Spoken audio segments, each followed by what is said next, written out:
All right, what is up, everybody? We're back with B&E. Today we're coming to you with some quarterback tiers. I'm super hyped up for some fantasy. It's almost time. It's almost here. Let's go ahead and get into it. I think we're just going to go ahead and do it separately so Brady can go first and just roll through all of his tiers. I'll put my tier one. I feel like this is pretty much going to be the same for probably the next 5 years. We've got Josh Allen, Joe Burrow, Lamar Jackson, Jalen Hurts, Bo Nix, Jaden Daniels, and Patrick Mahomes.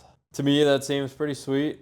I know everybody's kind of shaking their head with the Bo Nix, possibly with the Jaden Daniels, but both of those guys showed insane skills during their rookie year last year, both of which I expect to improve and translate further this year. That's why I'm moving them up into that tier one territory. Obviously, everybody else speaks for themselves. The only guy that maybe I'm worried about is Patrick Mahomes.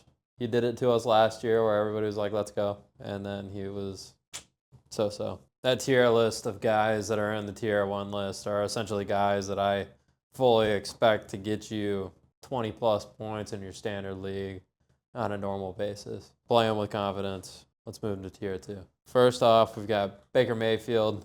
What else can we say about the dude? Because he just keeps slinging it when everybody thinks he's done. Man's back with a vengeance. He showed it last year, and let's see it again. Continuing, I've got Kyler Murray, Jordan Love, Jared Goff, Justin Herbert, Dak Prescott, Brock Purdy, and C.J. Stroud. Jordan Love is the guy out of this list that I potentially see maybe moving into that tier one. It could be really, really good this year.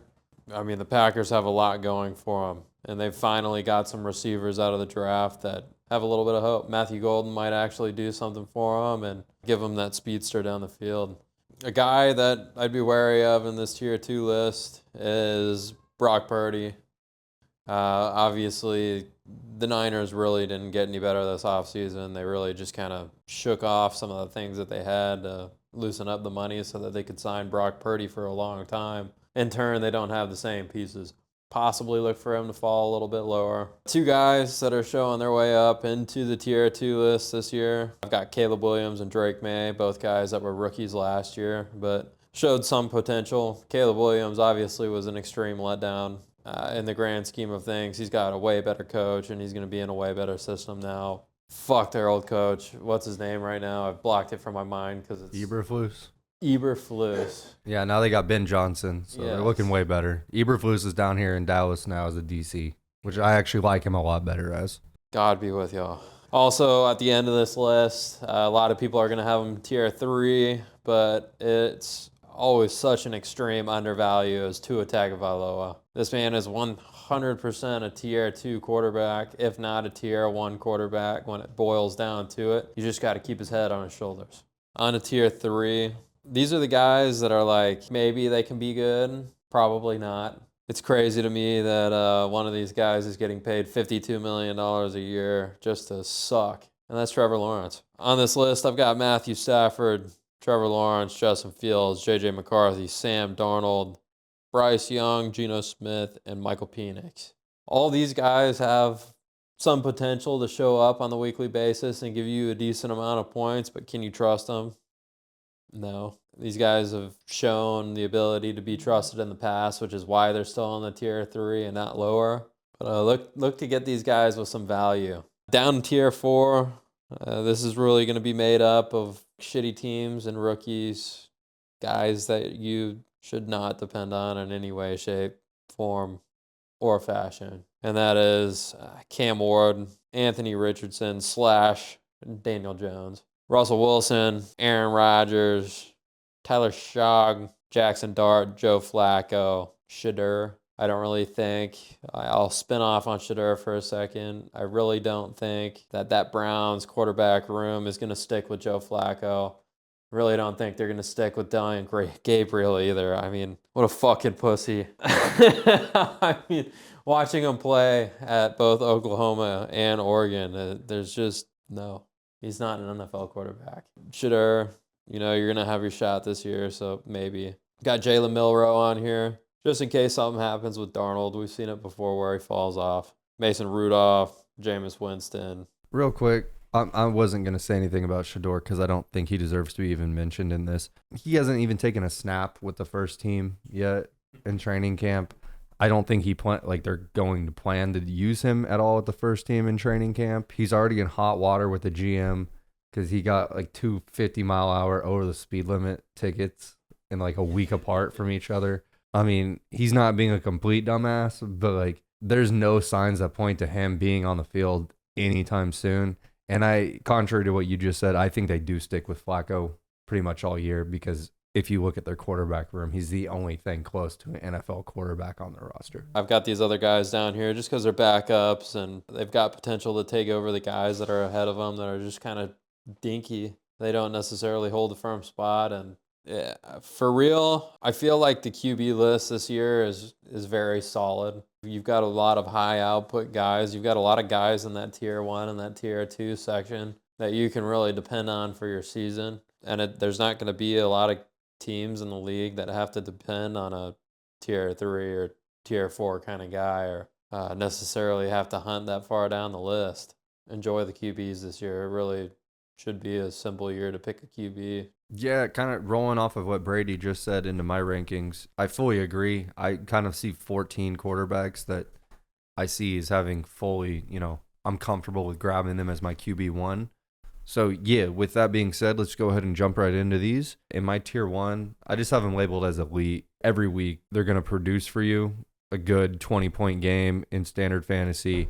These guys have massive rushing upside or massive arm upside. I'll just go ahead and say Josh Allen, Lamar Jackson, Jaden Daniels, Jalen Hurts, Joe Burrow, Baker Mayfield. That's my top guys for fantasy this year. I don't think you can go wrong with any of them. Obviously, you can pay the premium to get Josh Allen in the third round or whatever it is in your league. Or you can wait and get a guy like Baker Mayfield in the 6th round or whatever it may be. And I think that's really good value. They've got his ADP in the 5th. Okay, yeah, 5th round for Baker Mayfield. I think that's great value. I really just don't see him finishing that far behind any of those other guys I just mentioned this year. Baker Mayfield should be a huge target for everybody. And then also Joe Burrow. Obviously, he doesn't do much with the rushing upside, but just what that offense is going to do this year, what he's going to do with Jamar, that's another guy. You should be targeting him. All right, down to my tier 2. I just have it labeled QB1 upside with a really good floor. I'd be happy with any of these guys being my starting quarterback 1 in basically any league. Patrick Mahomes, Bo Nix, Kyler Murray, Jared Goff, Jordan Love, Caleb Williams, Dak Prescott, Drake May.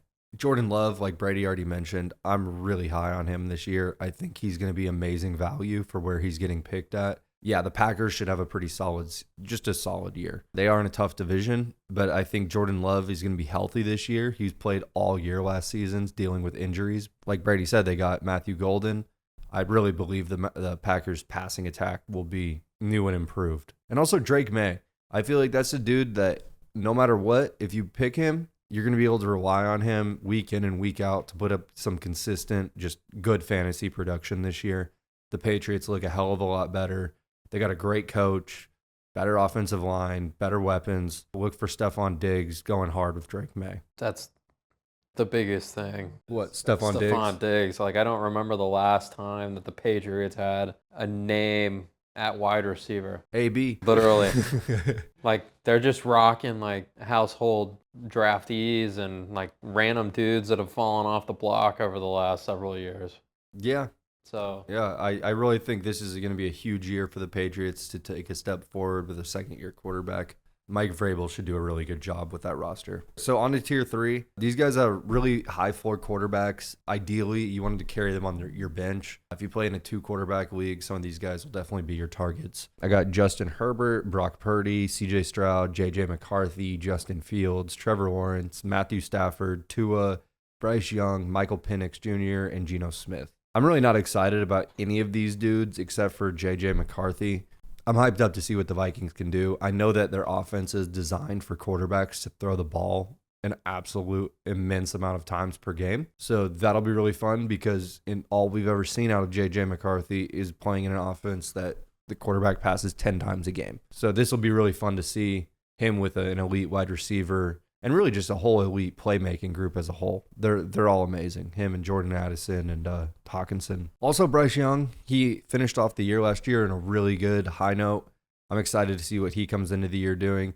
He's going to be super, super cheap in drafts. Again, if you play in a 2-quarterback league, that could be a guy you can target late if you want to prioritize some other positions before your second quarterback. All right, on to tier 4. These are low-end NFL starters. Honestly, I don't think they should be rostered at all during the draft. These are waiver wire players that maybe you'll need to pick up throughout the year for some reason. Russell Wilson, Sam Darnold, Cam Ward, Aaron Rodgers, Anthony Richardson, Daniel Jones, Tyler Shaw, Joe Flacco. I really have nothing to say about any of these guys except for I hope Cameron Ward pans out and he looks really good in Tennessee. On to tier 5, these are just backups with potential if they can get in the game. Joe Milton, Jackson Dart, Kenny Pickett, Jalen Milroe, Kirk Cousins, Mason Rudolph, Jameis Winston, Spencer Rattler. Joe Milton, if Dak gets hurt, Joe Milton could go off with this receiving squad that the Cowboys have right now. I am not recommending you draft him, but just keep an eye on him if you have a good bench size, or if Dak ever pops up with like a injury during practice midweek, definitely be quick to jump on Joe Milton this year.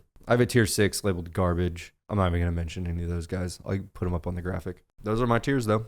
That's some good stuff. Like I said earlier, I really think that this year is going to be really good for quarterbacks and getting a nice, consistent starter on your team, regardless of where you're at on the board. As long as you semi-prioritize getting your quarterback, you're going to end up with one of those top 14, 15 guys, and you're going to feel really good about it. Yeah. And I mean, if you're playing in a 10-team league, I don't really think you can go wrong. If you're in a 12-man league, yeah, if you're one of the last guys to pick a quarterback, you definitely need to be wise. I mean, I really wouldn't be stressing much at all unless I'm playing in a in a league bigger than 12 teams. Yeah. Also, don't shy away from taking 2 quarterbacks on your team. Don't hesitate to take it and maybe get yourself some value down the line and maybe a better quarterback than who you picked higher. Yep. And ultimately, there's big trade value there down the line, too, if you end up with 2 great quarterbacks. So 100%. Anything can work out. Yep. Anything else you need to add in on here? Follow us on YouTube. Give us a subscription, please, everywhere. YouTube, TikTok, Instagram. Like, comment, subscribe.